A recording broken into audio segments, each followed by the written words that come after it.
Ladies and gentlemen, welcome back to Those Two Geeks. He's Alex, I'm Joe. It's Saturday. It's our regular day once again. I'm a little high energy right now on the trip for Saturday. I've been up since 5:45, and I've been target running since 7 o'clock. So, yeah. So you've been on the go for, it's what, 9:30 now? So you've been on the go for a couple hours at this point. Oddly enough, I'm also up, ready to go, showered. I had to go get milk, and I thought, well, if I've got to leave the house, I may as well be ready for it. Yeah. Now, did you get milk in a bag? No, I don't have a milk jug. I usually just get the 2 liter. I always get 2 of the 2 liters because, oddly enough, it's actually cheaper than getting 1 4-liter by about, I think it's like almost $1. And because it's the dollar and up would be enough to say for me to go that route anyway. Yeah. But on top of that, it's also more convenient for where I store it in the fridge to have the 2 liters. So even if the 4-liter were cheaper, I would keep 2 of the 2-liter jugs, just rinse them out when I'm done, then replenish it with the 4-liter. So, but no, the bag milk, I think it works out to be a little cheaper, but it's just awkward because you got to keep it in a milk jug, and it's more work than I can be bothered to put into it. Yeah. Now, we right off mic, you were telling me, you're like, I'm a little jealous. Are you jealous of my Austin figure, or are you jealous of Chick-fil-A? Chick-fil-A. Oh my God. I mean, the Austin figure.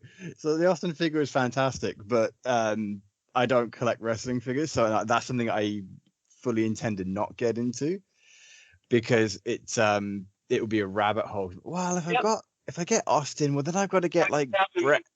Right, like then you got to get like the Mount Rushmore of my Mount Rushmore of wrestling. So be like, well, now I need to get like Bret Hart, and I've got Bret Hart, so now I need this and this and this and this, and oh God, now I've got every person in every stable possible. That's exactly what happened to me. So I picked up the Rock, the Ultimate Edition Rock.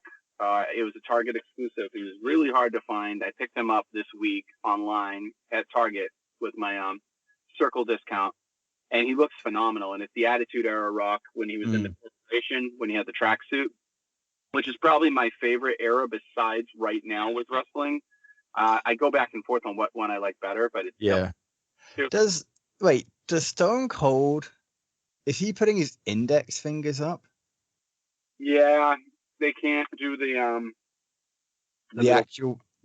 Jesus. Okay. Yeah, because it's Target, Yeah, fair enough. Yeah, so I saw a tutorial online anyway. This guy, what's his name? Metal Driver 97 or something like that.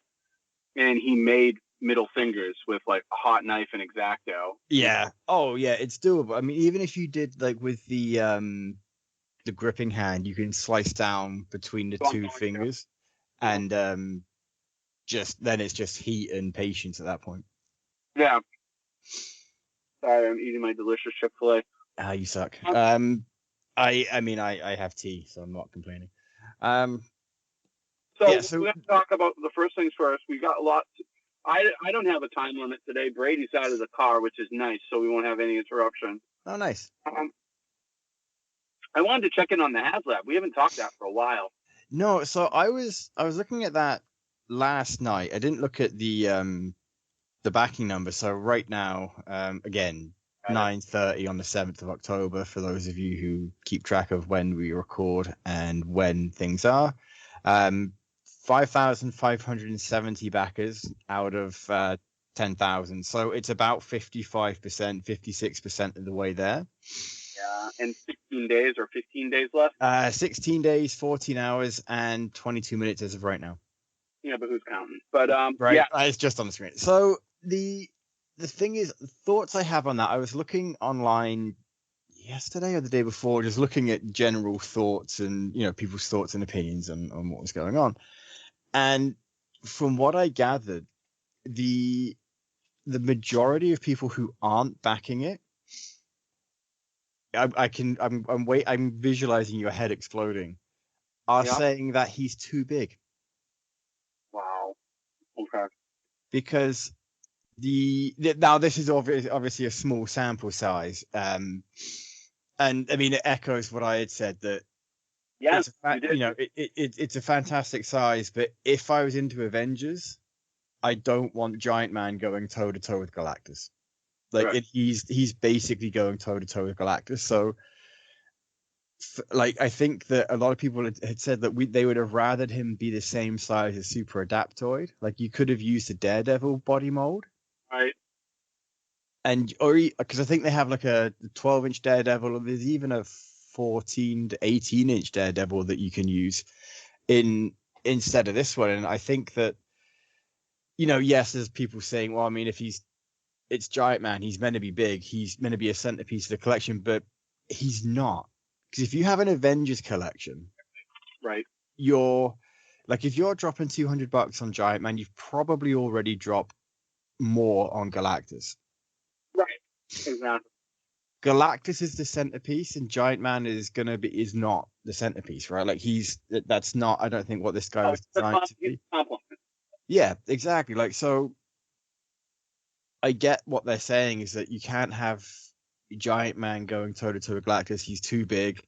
There were some people upset at the tiers that there's a lack of additional figures, but I think what we have for the tiers makes sense. It's just I wonder if the backer count is a bit too high. I think it was. Right? Like not even like 10,000 backers, fine. But if you want to do the faceplate, the additional head, tier at 14,000 as the final tier, you almost need to have that at 12,000. Between 10 to 12,000. Have the actual backer count at 8. I think you would have gotten that a lot quicker, and then have more, because people aren't, again. The Sentinel people bought doubles of. Galactus, yeah. Galactus was once in a lifetime. Exactly. Galactus once in a lifetime. Maybe someone bought a double because they're like, oh, I could sell this. Like you're gonna resell it. I just don't think Giant Man he's not an army builder. I think he's too niche, unfortunately, and like my. Mm-hmm. Yeah, I was gonna say he is, and I think the costume itself is actually fantastic. I think it fits in with enough eras. For me, again, I was never going to back it, so take this opinion with a grain of salt. For me, I think the size would have been a big turnoff. The price, I actually think the price is fantastic for the size you get. However, if you'd have done half the size, 12 inches, you could have done them at Super Adapto prices, or even do them at $100. Half the size, half the price, with that additional articulation and the other heads and stuff. I think $100 HasLab would have been fantastic. Would you have needed it for $100? Like, as a HasLab? Probably not. I think what we're running into now, I think, unfortunately, and this is what I was thinking, because right now my big thought is, I'll put it in the terms of like Michael Keaton from Batman Returns, when he's in the Batmobile and he's driving, bulleting towards that alleyway where he's trying to fit the Batmobile through, and he's like confident, like away from like a mile away, but then he gets closer and closer and the car is not splitting apart, and he's like, okay, now we're worried. Mm-hmm. Like, I am fucking worried that this is not gonna fun. I'm very worried. I mean, I know FOMO hits people in the last moment. Yeah. Not half. Not 5,000. Like, that's too close. I mean, this thing hit 5,000 a week ago. And then it has been a 300 since then. You maybe get 20 a day, maybe. And it's really, really slow. And they have nothing left in the tank, too. Like, they have already been adamant. I think that's hurting them, too. Is the fact that everyone is still skeptical, going, yeah, right, you still got something back there, show us. But they don't. They would have by now, I'm assuring you. I think they would have. I think that given everything that's they learned from the Hell Charger, that they've put everything out there. Right? Like, everything out there is what we're getting.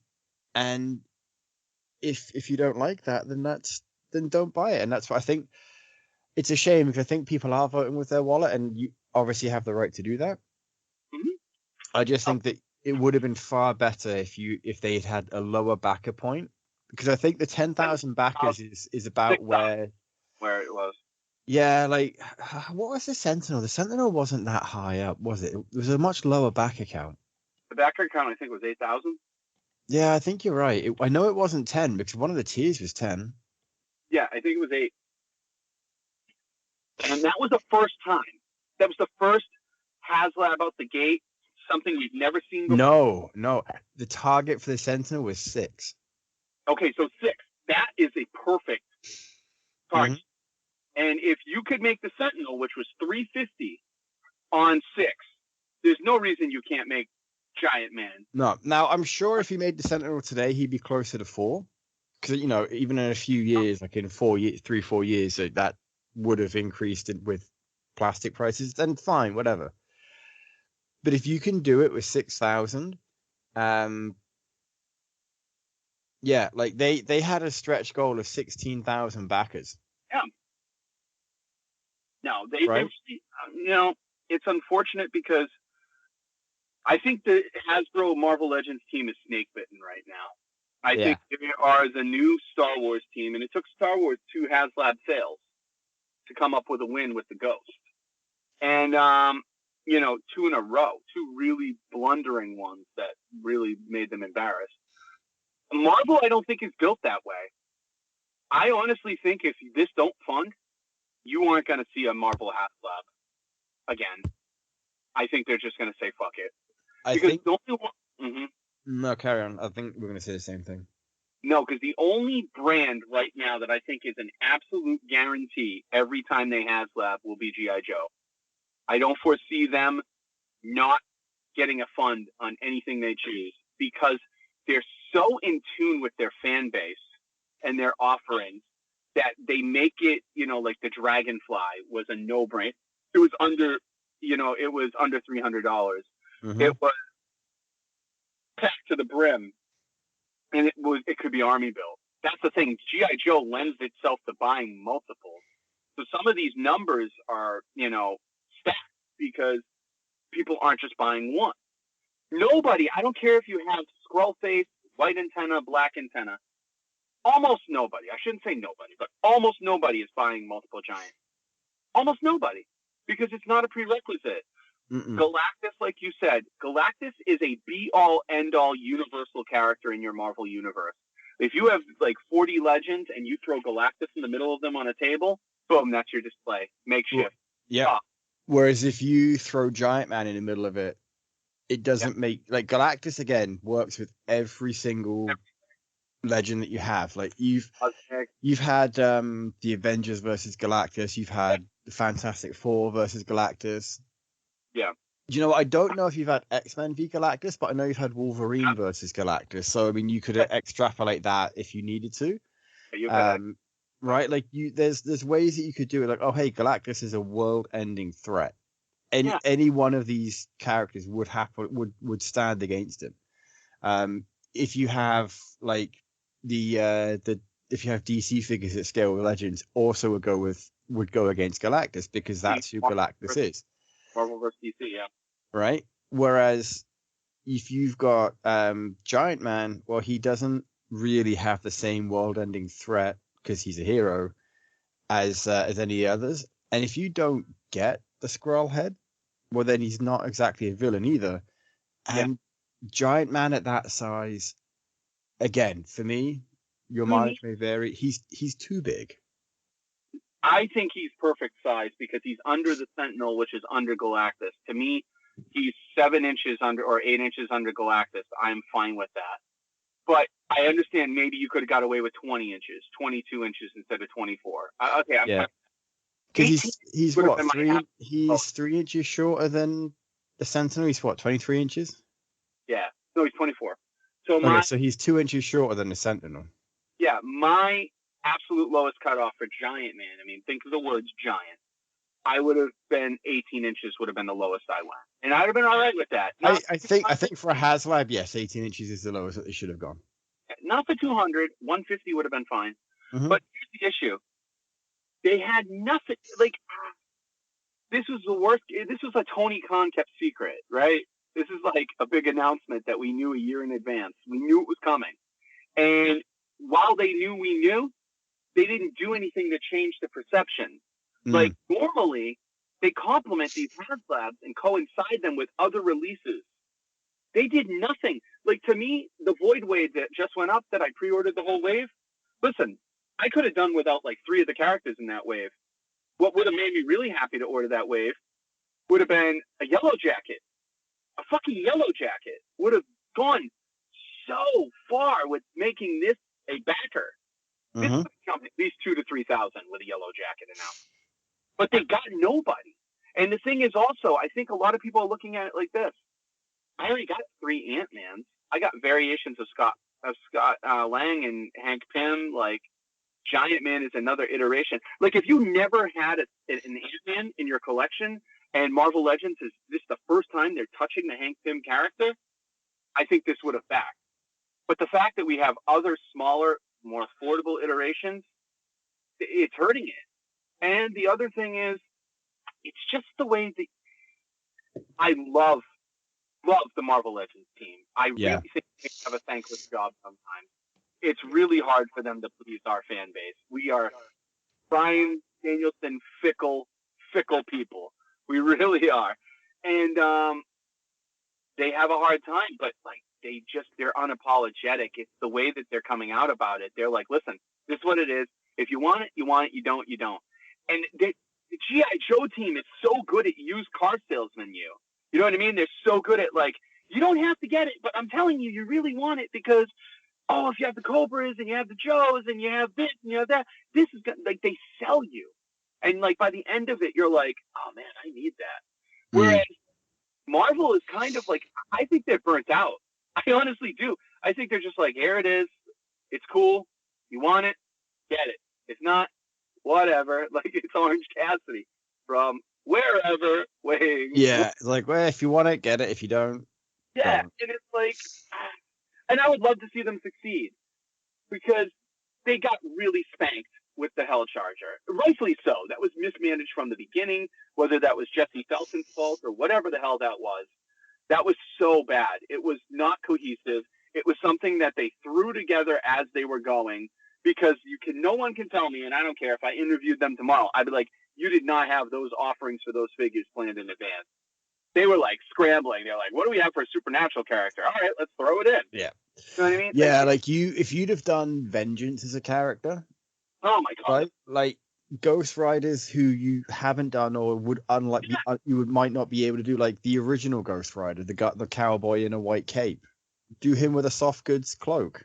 Or you know what I mean? Like you I would have killed Vengeance. I would have killed for Vengeance. With or without the bike, I'd have been fine. But no, it's hurting them. And this is one of those rare times where I'm like, yeah, don't worry about it. It will fund in the end. I don't know. There's nothing pushing it over the wire. It's definitely any of the stretch goals, not one of them. No, I'm optimistic that it will fund. And the thing is, I think at $200, it's the price, the value is there for what you get. Is it something that I would want? Clearly no. Not. Like, I would be like, again, Galactus, I would have that's like maybe for me. The Sentinel is one that I would have happily gotten, but I just didn't have the space. And it's one of those things I'm like, if I'm not going to get the Sentinel, I'm probably not going to get Galactus. And that was what I was shocked at. Didn't get the Sentinel. I was like, well, once you tapped on the Sentinel, I'm like, I don't know if there's a HasLab that will get you. It honestly is. The Sentinel is what, $350 American? Yeah. But then you got to add the tax on that, which was up to about $4. And then the shipping isn't included to Canada, which is another, I think it was $60. So you're looking at $460. And then when you convert that, and I think at the time converting it was $700. Yeah, it was just crazy. It was just, and I was like, I can't. If I'm gonna spend $700 on something that ultimately is it's a luxury purchase for, like, I don't need PS5, like, I mean, and that's just it. Like I looked at, like, if I'm gonna spend $700 on what effectively amounts to entertainment, it's not going to be on an action figure. It's gonna be on a PS5 that's going to give me entertainment for the better part of 7-8 years. The Sentinel, I'll pose it for a bit, be terrified of breaking it, put it high on a shelf where hopefully the cat doesn't get to it, Oh my god, yeah, your cats could knock it over. That would be exactly. Right now, if I turn my camera on and showed you, I would say I've got 1, 2, 3, 4, 4 Legends down, at least 2 Star Wars characters laying on the ground, like in their display area. And then the majority. Oh no, sorry. The only one of my Star Wars like characters in my Mandalorian area that's up is Bill Burr, and I've got 1 Stormtrooper down. So like they hop up on that shelf and walk back and forth. So they knock stuff down all the time, right, and that's fine. They're legends, right? They're not super breakable. I mean, they're breakable, but and they're that's not the like. thing too. It's like when you spend your money on Legends and they fall from a shelf 9 out of 10 times, you're gonna be okay. Your figure's fine. Exactly. Yeah. Like I'm like, yeah, whatever. But like if I had the Sentinel and it fell over, and it would, because like I have, when I would have gotten it, I would have had 1 cat that would have sometimes jumped up. Yeah. Maybe he would go up and have a look, but now I've got 3. Well, the one that would have jumped up doesn't seem to be interested in getting up as high anymore, or at least not up there. But the other 2, the 2, Walter and Sven, they would be up there having a look, especially little Walter. And I say little, but he's bigger than Sven now. So. No, exactly, and it's just, it's a shame. I really love the Legends team. I think they're such great people. I think that their passion is there. I think that they're just really, unfortunately, hampered with a sucky corporate mandate that kills them. Like, whatever the decisions are that making these things tough to swallow, it's not them, I can assure you that. And it must suck to have to, prod it out and pretend like they're doing us a favor. Because, I mean, they want this stuff too, obviously. But now, do I think that Dan Young can get it? Yes, I do. Everyone's like, no, if it doesn't get funded, he won't get bullshit. Bullshit. That prototype exists somewhere. Dwight has that thing. It's sitting in his house. Like, they get it, and rightfully so. They created it. Why not? But what I'm saying is, like, okay, every HasLab seems to have their own lane right now, right? G.I. Joe, it's the vehicle. That's their mojo. They're not going anywhere from that. I don't see them straying. They're kicking ass with that. And there's so many vehicles that they can produce. There's like almost a never-ending supply. Star Wars vehicles. The 3 3/4 seems to be their jam, because 6-inch vehicles would be just way too much to produce, even though I really would kill for a 6-inch vehicle. That's their jam. When they try to do anything outside that wheelhouse, you see it fail miserably. The lightsaber. I mean, the lightsaber was just a stupid idea. No one cared enough about Reba anyway. Horrible. And then the Rancor, bad timing. We've already gone over that ad nauseum. Marvel Legends, their lane is giant characters. My problem with it is Galactus was your be-all, end-all, as far as I'm concerned. Maybe it's because I'm a huge Galactus fan and always have been. But to me, there is no greater character. You hit the peak. Other character I would have followed up with before Giant Man would have been a really marquee, classic Fin Fang Foom done up in the Legend style. That's what I would have done. Do I think that would have backed? I think it would have had a better chance of this backing than this does. I wouldn't have been smooth sailing, but if you were given it like figures with it, like if you got the Mandarin and you got Whiplash and you got a special Iron Man, oh yeah, it would have funded like hotcakes.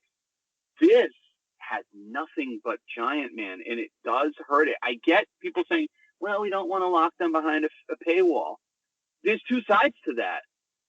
People buy HasLabs because they like the premium limited aspect. Like, I firmly think, like, for the Sentinel, yes, the Sentinel sold on its own. It just happened to come with Bastion and a couple of other Prime Sentinels. I don't think they were but no, you know what? Actually, Bastion came as part of the initial offering of the Sentinel. Part of the offering. What we got is the Uprise was an extra tentacle because we wanted 2 tentacles.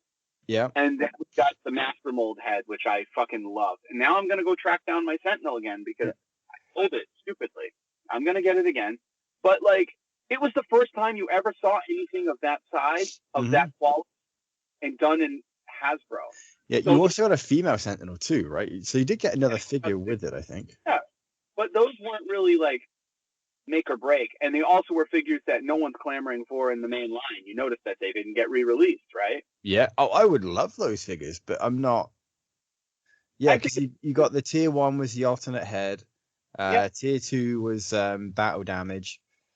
Tier 3 was the female sentinel, and then tier 4 was the three different heads. Yeah. So, I mean, it was a good offering. It was something brand new and shiny. We've never seen it before. That's the biggest key. Mm-hmm. So out the gate, out the box, that everyone's like, oh, what is this? Now we're on our third, fourth offering. It's become, I think it's got the MCU effect. People are starting to get desensitized to HasLabs. I think people are starting to want to vote more with their wallet, rightfully so. But also, like, do I really need this? Or am I just like in the moment? Do I really need this? And that's but also look at when these like Galactus and the Sentinel were released, right? Like, look at all of the HasLabs that were released during the height of lockdown. You had the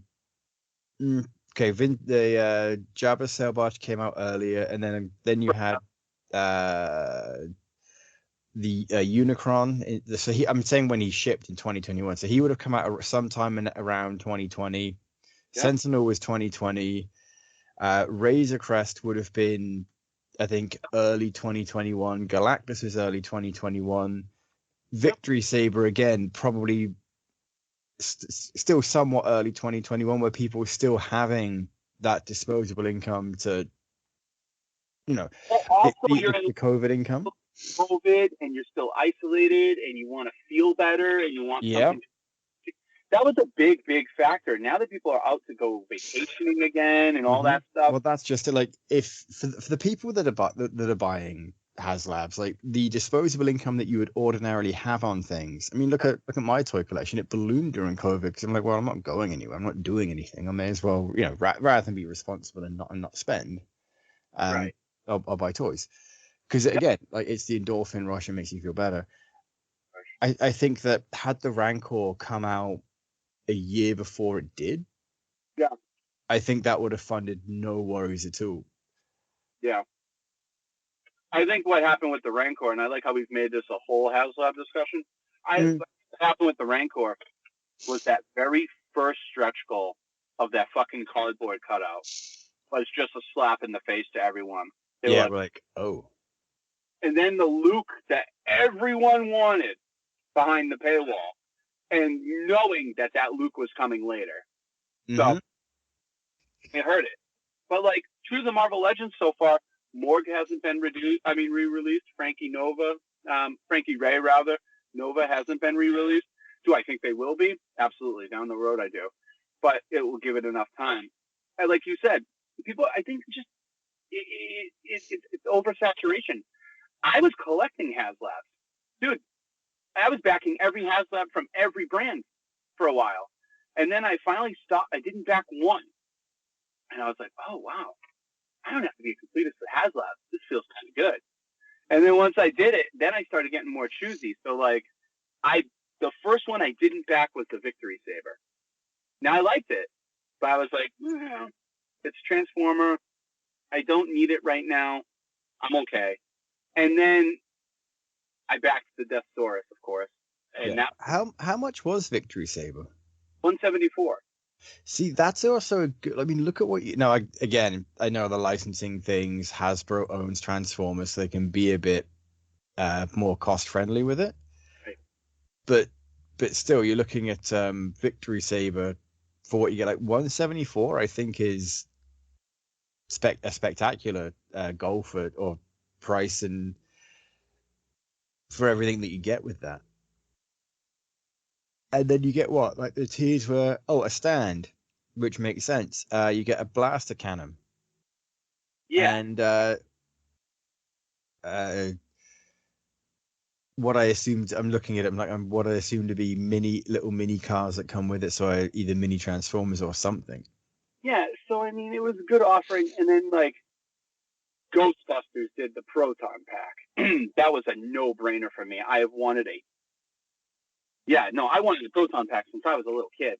So I proudly backed that. That is still in my office. It's right next to me. like, because I'd already had the Neutrino wand, and I had known that was coming, because I'm like, why would you make the wand and not the proton pack?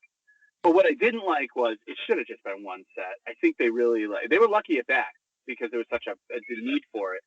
But they were very lucky that they splitting them up, didn't hurt them. But G.I. Joe, again, I don't see them missing yet, and I don't think they're gonna miss. They've got so much to pull from, and they've got a pantheon of army building figures to go with it. They found the sweet spot.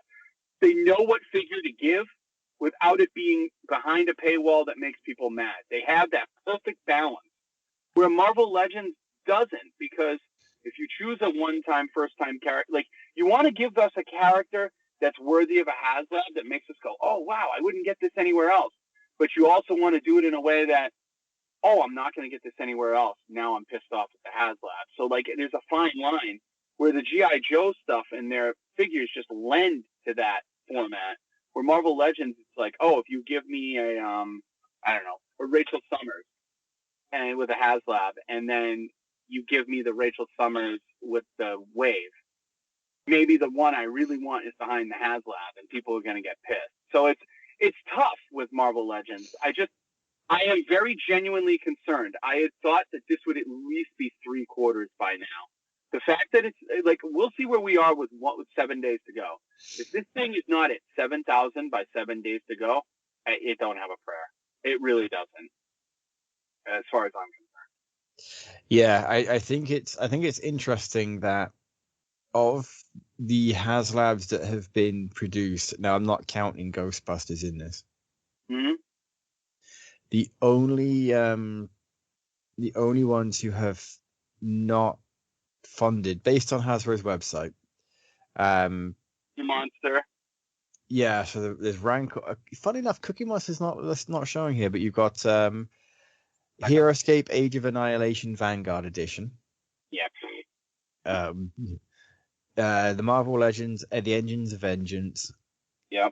Which we've gone over. Reaver's Lightsaber again. That was so that made 1,500 backers out of 5,000. So on the face of it, that's actually not terrible. That's it's less than half, but the Engine of Vengeance, again, just over half. I think at one point it was up to 6,000 backers, but they dropped it down. People just started. Oh, people started abandoning ship. I remember watching them go down. It was going down significantly, and then the Rancor, and again, I think the Rancor was less than 500 backers away from funding. Yeah, it was. At the end of it, I remember like 11:59, because I had put in for it I put in for it like the last week. I was like, fuck it, I want it, get it, because it was 6-inch Star Wars. I was like, get it, or I'm cool. And I remember going, I hope this doesn't fund. I don't have the funds in my bank right now.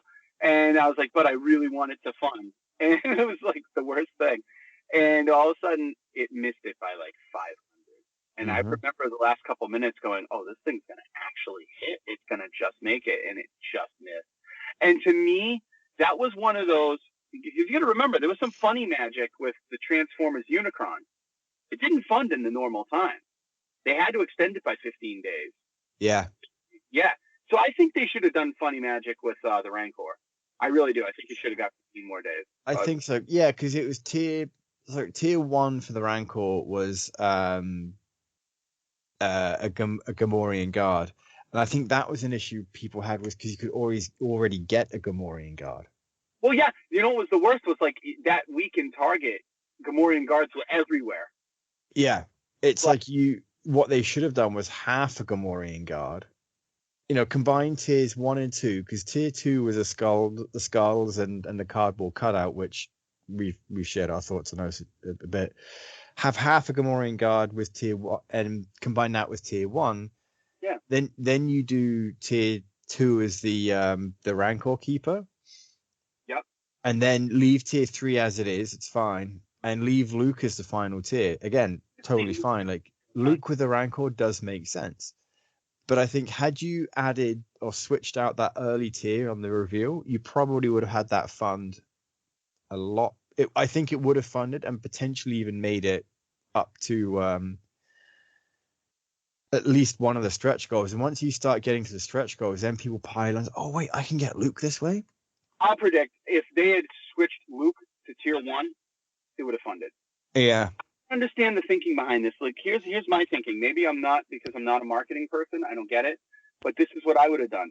Your most viable, wanted stretch goal should always be your first stretch goal. It should always be your stretch goal that you are obtaining. Yeah. And everything on top is gravy. So yeah, I don't understand why that isn't the case, because if the first stretch goal is the one that everyone wants, well, that's going to encourage more people to immediate buys. Right? Yep. No, I don't get it. I don't get it either. But again, I'm not in marketing, so we'll check in with the HasLab. Probably the way this works, we do it every week. We'll check maybe next week. We'll see how it's going. But I figured for the remainder of the podcast, we probably got another 15, 20 minutes. Yeah. I wanted to pivot to wrestling because there's been a lot of news, man. So I finally caught. I haven't seen Rampage from last night, but does anyone watch Rampage? At all. I saw you message the chat we have with Matthew about the CM Punk. It's happening. Is it happening? I heard rumors that he might be coming back. Matthew can say what he wants, and Matthew, yes, I'm calling you out. Love you, man. But everything I have said so far has happened. When he's like, "Oh, Edge had already debunked that. Edge had already debunked that." Of course, the thing is, now, Matthew, where's Edge now? I think what we've learned is that Adam Copeland is there. Well, I think Edge did the werewolf thing, right, with Andrew Garfield. He did the what's it called, the Andrew Garfield. Yeah, I'm not in it, and I think you kind of have to do that, given the fact that you're in. You don't want your contract talks to talk up if you're doing a story still and it's still ongoing and maybe Edge is threatening for a championship. Well, you don't want him to say, "Oh yeah, I'm going to AEW in September." Well, then at that point I did this on my other podcast and it was pretty light. I will say this: I thought hell has frozen over, and that's what I said on my show too. I was like with Donnie, listen. It was one of those things I did not think was going to happen. I figured Edge is a WWE lifer. I figured he would get the Legends deal, take the easy pay raise, come back and do the Undertaker thing once a year, and just be good. But I had not watched his final match with Sheamus on SmackDown in Toronto. Hadn't watched it. It debuted, I think, in August. So it was live in August. I never watched it. Finally, the day before Edge debuted at Wrestle Dream, I was clicking the network, and it was on. And I was like, oh, I should watch this.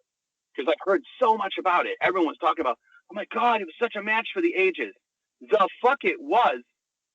It was a good match. It was nothing that told me, oh, my God, this is the encapsulation of his career. This is the way he wanted to go out. Watch his body language during that whole thing. You could tell that this was a guy who he doesn't want to be done. He has a lot left. He was told he had to be done. And the thing is that he's 49, 50. Like, I don't know exactly how old he is. But in terms of his in-ring life, he was retired for the better part of a decade. So he's got 10 more years of mileage to put on him, Exactly. Or 10 less years of mileage on him than someone else his age who didn't retire. Yeah. And the other thing is, people are, he's been in the WWE for 25 years, even with 11 missing. He's wrestled everybody there is, except for pretty much Sheamus was the last one, basically, one of his best friends. There's really no other storyline you can do that hasn't been rehashed. AEW is a brand new coat of paint with unbelievable amount of opportunities. Edge versus Christian again. Edge with Christian again. Kenny Omega. So I didn't. It's funny. So I was talking to a couple of people about this sometime this week. Doesn't matter when. And I had said that it wasn't until I saw. Oh fuck! What match was it? It was Kenny Omega versus someone. Yeah. Will Ospreay. Will Ospreay too. It wasn't until I saw that match that I realized just how good Kenny Omega is. And so that then led me down a path of where I saw Kenny Omega versus a 9-year-old girl. It's like it was when he was young too. So if you've never seen it, I gotta see it. It's unreal. He like the kid is trained. You know, it's not like it's your nephew who just saw it on TV, so she knows how to do it. But at one point, at one point he gives her a full enziguri, and it looks like he just belts her in the head, and she reacts appropriately. But when you watch it, he never touches her, or he actually touches her. Oh, he's so smooth. But you can see where his leg has all the power, and then he just lets his leg flop. So even though he touches her, it's like all the impact is in his. She wouldn't have felt a thing.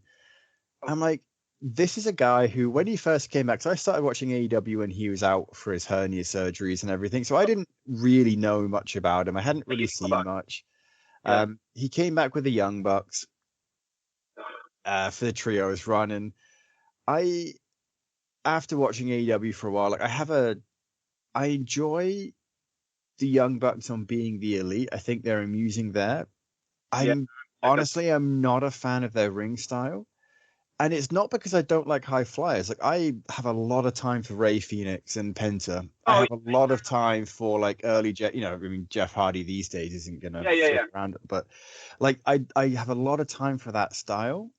But I find that in any Young Bucks match, you're going to get a moment where Nick has someone in the ring and someone outside the ring, and he does his baseball slide, flicks back in the ring, drop kicks someone, and then does a backflip off, springboard backflip off. A locomotive suplex, and so like you see the same spots in every match, and I'm at the point where I'm almost like, oh, the Young Bucks, do I care who they're wrestling is? What's the story going to be?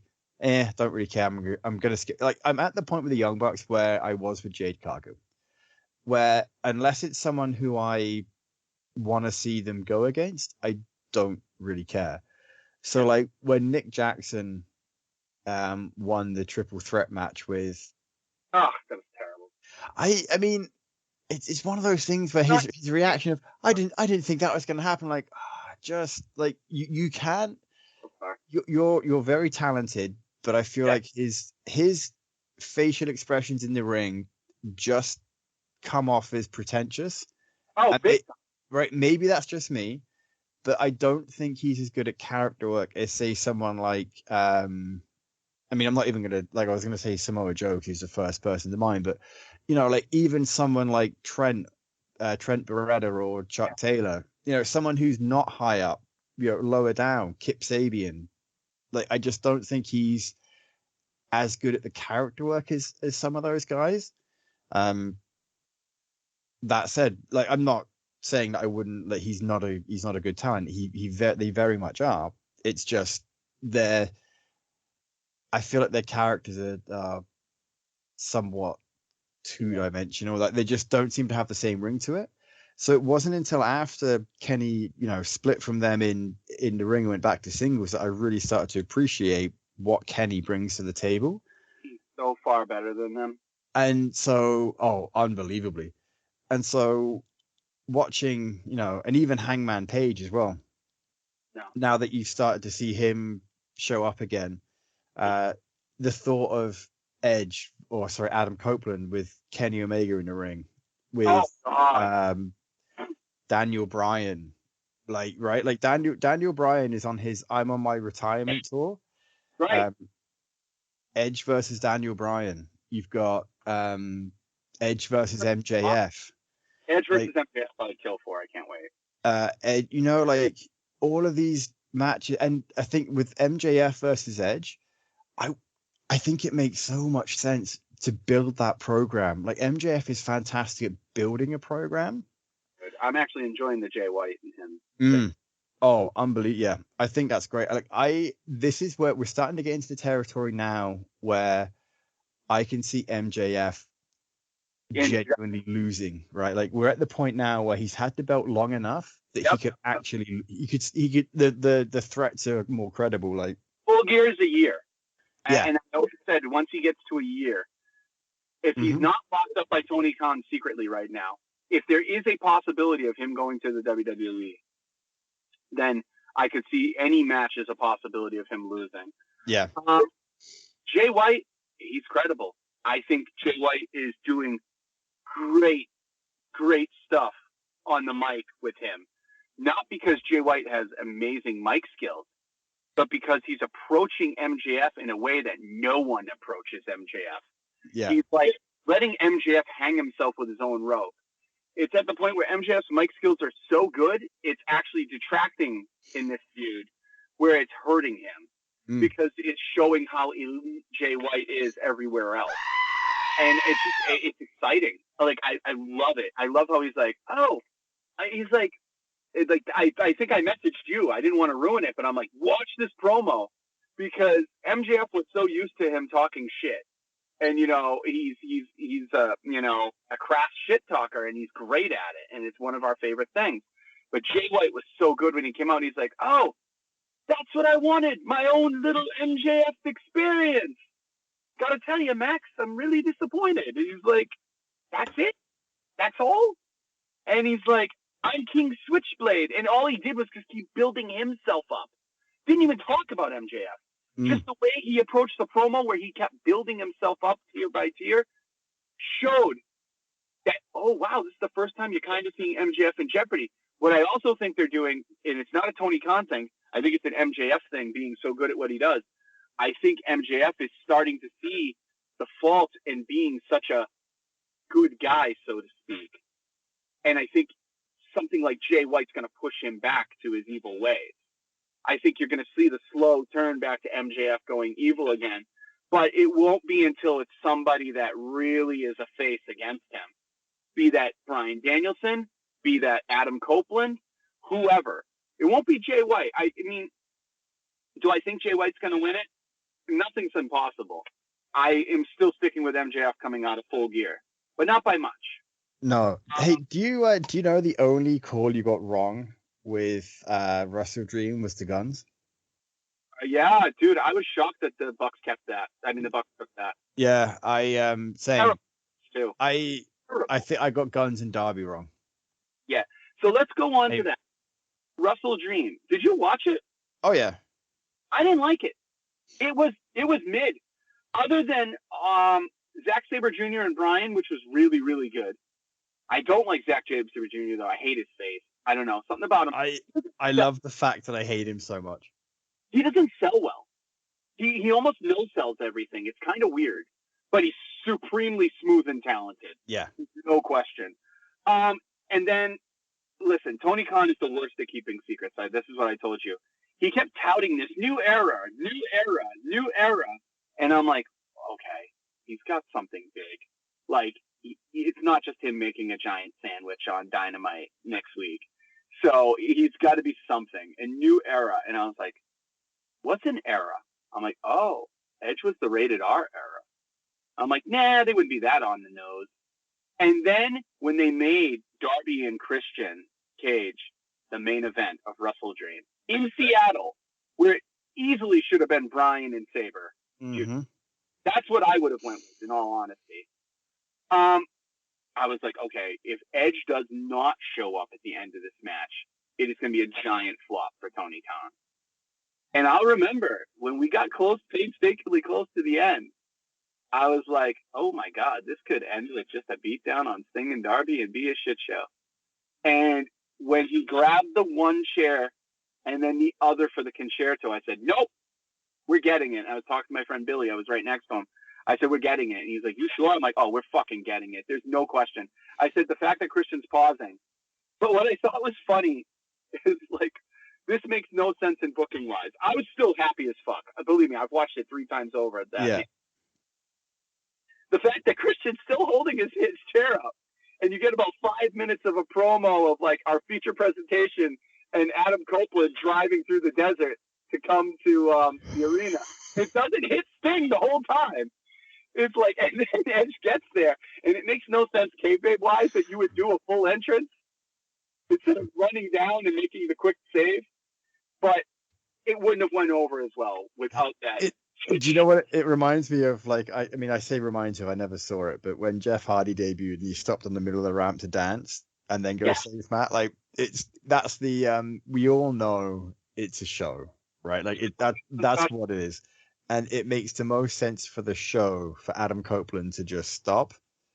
But you know what? Taking the moment. But the thing is, you could argue Christian didn't know if he was there to help him, to stop him. Right. Like you can say he wasn't sure, so he just kind of let it happen and was curious. So can I tell you the best part about it? So first of all, who didn't see Nick Wayne turning a mile away? I saw that coming weeks and weeks ago. It was the only option. Nick Wayne sucks. I'm sorry. There's nothing about him that does anything for me. I think him being with Christian is what's gonna, because they're obviously he's got talent in the ring, and he's only 18, right? Like he needs to work with veterans, and I think working with Christian is going to get him much further than working with Darby. Ring. I think that's the way. I think I'm really prejudiced against young people in the ring. I don't know what it is. It's like I can't stand Hook. He's super talented. I can't stand him. I can't stand Nick Wayne. I hated Carl on Walking Dead. I think I hate kids in entertainment. I don't know what it is.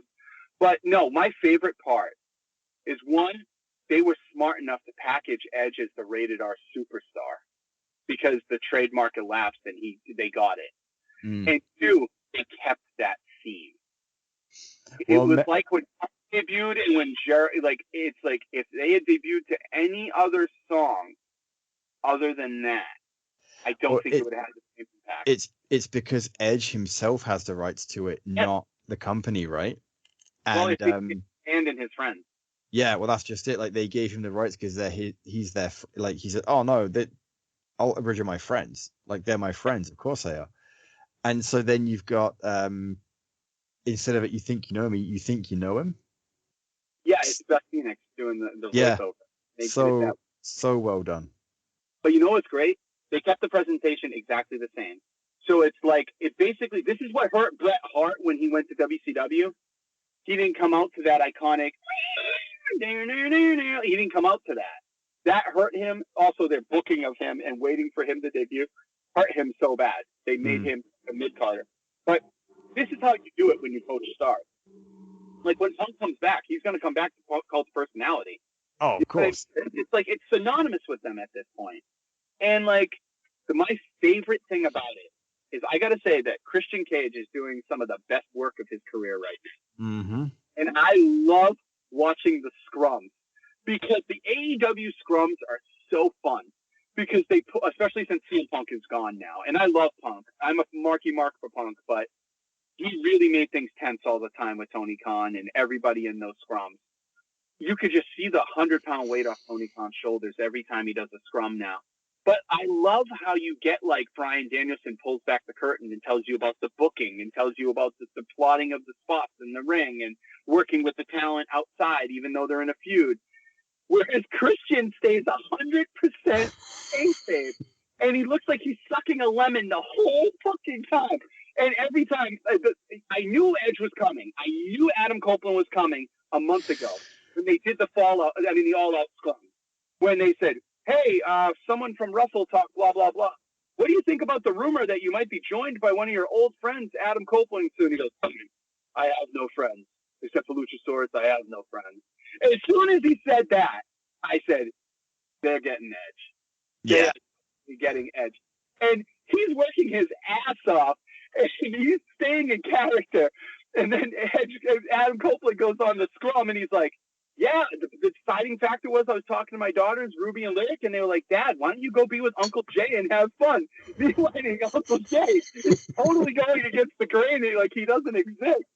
And I like how they picked it up on Dynamite. I don't know if you saw that. Do you know what? I haven't. I got to the end of the matches on Dynamite, and I haven't watched a promo yet because I was waiting to be able to sit down. I've already, like, I always check to make sure that I'm not missing it. So basically, he comes out and he says, once again, I'll reiterate that I want to be here with Uncle Jay. I'm my best friend, and Christian comes out like he's sucking a lemon again. And he's like, Jay, he's like, come on, man. He's like, I've known you for 40 years. He's like, let's just do it. Let's one more time. We said we would always end our career together. Here I am. He's like, let's do it. Let's put the band together. And I didn't know how much the world and I needed FTR versus Edge and Christian until Adam Copeland said, let's go against FTR. I was like, I need that in my life right now. Mm-hmm. That before this run is over. Because you know they're going to team. They will absolutely team, whether it's heels or faces. I'm not sure which one, but they're getting back together at some point. It won't be right away. No. I think you need, I said this to someone the other day, Edge is AEW's Hulk Hogan moment right now. And whether Tony Khan can follow up and make it the NWO will remain to be seen. I think Edge is the biggest thing they could have signed. Yeah, I said to you and Matthew, like, I would 100% take, to liken it to hockey terms, I'll trade you CM Punk for Edge. 100%, because I think 100%. Punk doesn't work well without structure. And I think he's been beaten down enough. Listen, he's kind of burnt a lot of bridges. So he really does have the WWE or nothing. And I would venture to tell you that I bet you he takes a pay cut to go to WWE. Only because I think he was like, shit, what did I do? I'm not going to be wanted anywhere. I got to do this. I got to reinvigorate myself. Otherwise, I'm going to have nothing for wrestling. Yeah. So I think Punk is going to work with structure because they've already, the people backstage, and we're jumping all over the place, but this is what we do. People backstage, and they said it was somebody in management. Okay, Triple H, obviously. He was like, listen, his shit backstage isn't going to work here. And he's in a locker room full of, at one person in every part of the locker room, if he steps to them, will kick his ass. He's not going against kids. And he's right. And I think Punk realizes that now. So Punk's got to smooth it over with Roman Reigns and Seth Rollins because they hate him. And if he could smooth it over with those two, it's a done. I honestly think it's a done deal anyway. I think from the moment that you heard Nick Khan from Endeavor say that we love Phil, it's been a done deal.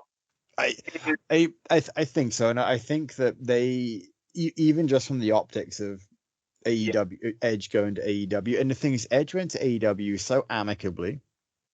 Yeah, he's never said a negative word about anyone. Right?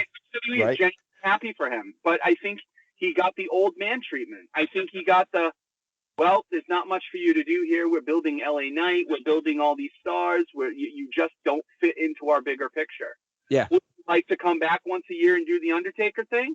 We'll pay you a big fat check. Listen, this is why I love Adam Copeland so much. I have been a bigger mark for Adam Copeland than I have been for CM Punk since I was little. Because you can tell from the day he debuted, he just purely loves wrestling. Yeah. So very much. And there's very little times that I have cried watching a wrestling segment. But when he retired, like out of nowhere in 2012, I bawled my eyes out on that Raw. So I think that there has been the two part, like Adam Copeland has had two of the best feel-good pops in that I'm aware of. The first, obviously, the first return to the Royal Rumble. Yep. And then the second, very recently, where even though we knew he was coming, like, it's when he debuts in AEW, and like then you see the media scrum after him, and Tony just looks relaxed. Adam is, hey, good to see you, right? Like he's talking. See how much he was smiling. Yeah, he was smiling, and he was overjoyed, and he was.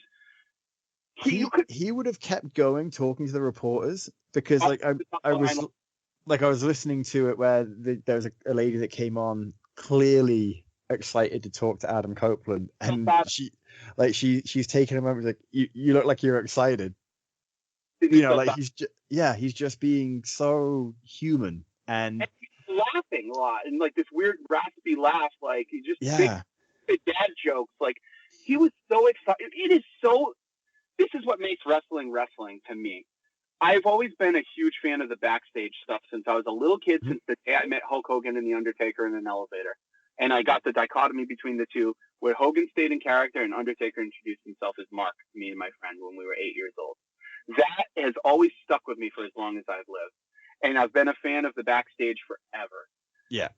When you see somebody who is a genuinely good human being It makes you feel wonderful for him.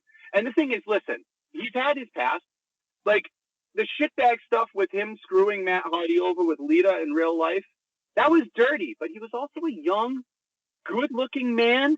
Lita, I don't know what the backstage part of that was. I don't know if her and Matt were on the rocks. Like, I don't know. The fans ripped him apart for that, and they went with it. And luckily for him, he's so good at what he does, like MJF, he was able to turn that into real life and professional life and make the rated R superstar out of it. And that made him the biggest star that he could have ever been. That's what propelled him. And, I mean, the thing is, ultimately, it worked out, like, Matt's with Reeve. It worked out for everybody. Lita's with her band. Matt's with Rebby Sky. I mean, and then Adam is with Beth Phoenix, who's the love of his life. Like, I mean, they've just, it all worked out. But, like, this guy loves wrestling. You know, like, I hope you have, like, another 15 minutes, because I'm really I've got a little bit, yeah. Okay. This reminds me of Rocky Balboa. I'll put it in a movie quote, where the movie Rocky Balboa, when he's in his 60s, and he's going to the boxing commission to get his license again. And he passed all the tests, and he does everything. And he goes, so what happened? They said, well, you passed all the tests with flying colors. You're in fantastic shape. You're good to go. And he's like, awesome. Like, he was so excited. And they're like, but we're denying you your license. And he's like, why? And they said, because you're too old. It would be a liability in the ring. He goes, do you think because you've had one too many birthdays, you should not be able to go for what you want? I don't think so. That's where I think Adam Copeland's at right now. He's 49, but he moves just as good as most of the 20-year-olds.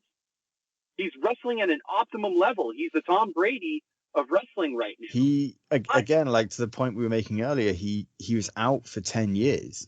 So he's 49, but his wrestling, you know, his body is probably closer to 40 than it is. Look at the way he moves and look at the way Edge moves.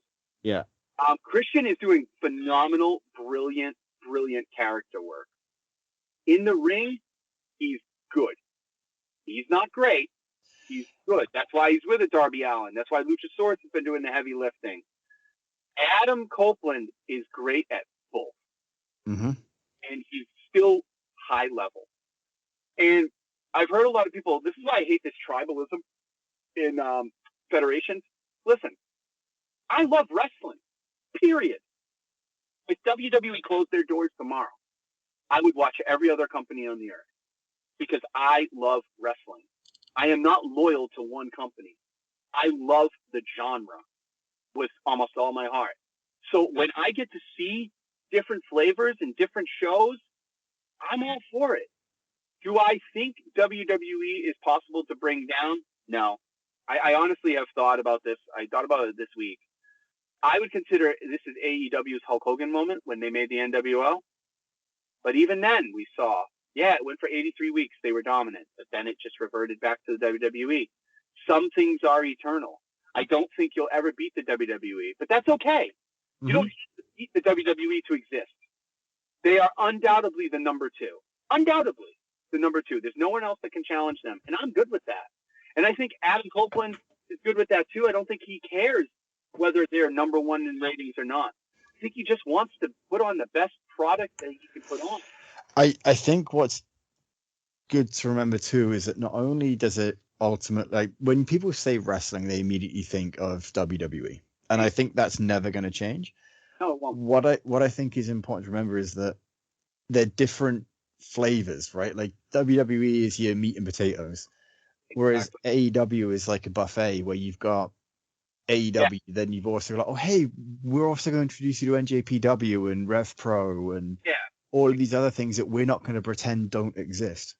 So when you see Pac defending the All Atlantic Championship in a Rev Pro show and they show you highlights on Dynamite, right? Like they're also pulling in local talent.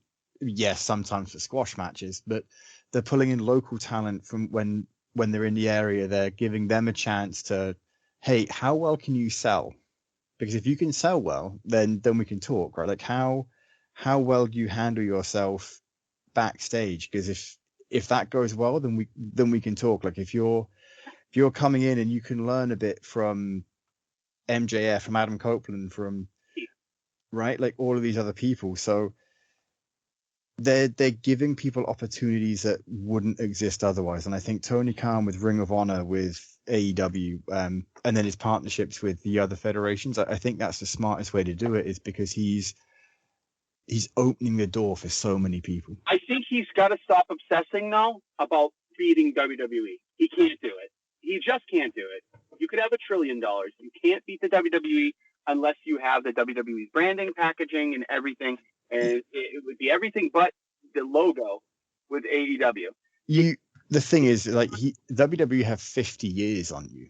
Yeah, it's not 50, God knows how many years, like 30, 40 years on you, whereas, right. Yeah, 40 years, like they've got 40 years on you. You're an upstart company, you're doing just as well, and you're providing the alternative where people can go and work and have a safe space. Like you remove CM Punk. That's all they need to do, is focus on just being the best they can be. Yeah. It's bringing in those fans who don't prefer the WWE style, that are burnt out from the WWE style, because there's a lot of them. And I'll tell you, listen, I don't watch Raw and SmackDown religiously. One, I've stopped cable because it's not worth it for about a year now. But I catch the highlights, and I watch Cultaholic every single day, and I do all that stuff. But the thing is, every single Raw for the past 4 months or whatever since WrestleMania, maybe 5 months, has been a variation of the Judgment Day versus Sami, Kevin, and Cody, or now Sami, Kevin, and Jey Uso. Oh my God, every fucking week you could set your watch to it. It's the Judgment Day or the good guys open up in a promo in the ring, and we're going to get a 6-man tag at the end of the show. Every week. It reminds me of 2010 WWE Raw, which was probably my worst year of watching WWE when I took a break, because it was every week. It opened up with John Cena opening up the show and some variation of the same feud over and over. But that time it was the Nexus or whatever. Yeah. It wasn't until we started interjecting new shit that I got interested. Now, the pay-per-view's tonight, and normally we have Matthew on for our predictions. But, honestly, I don't know if you've seen the card for Fastlane. I didn't even know it was on, if I'm honest. I usually don't care about WWE pay-per-views, but it's a case of I'll pick up what's going on based on the Reddit groups I'm on, etc. And the groups as a whole just don't seem to be talking about Fastlane. I didn't know Fastlane was happening. Yeah, it's a 2-trick pony for me. It's not versus Rollins again.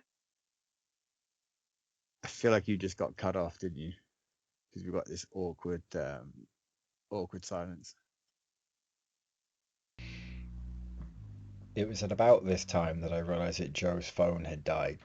So anything he would have been saying has been lost to the air in his car, in his house, wherever he was at the time. I don't honestly remember what he was saying because I'm recording this part of the end of the cast, not at the same time. So with that being said, we're going to end it somewhat abruptly. I hope you had a great weekend. For Canadians listening, I hope you have a great Thanksgiving. For non-Canadians, have a good week. You know where to find us.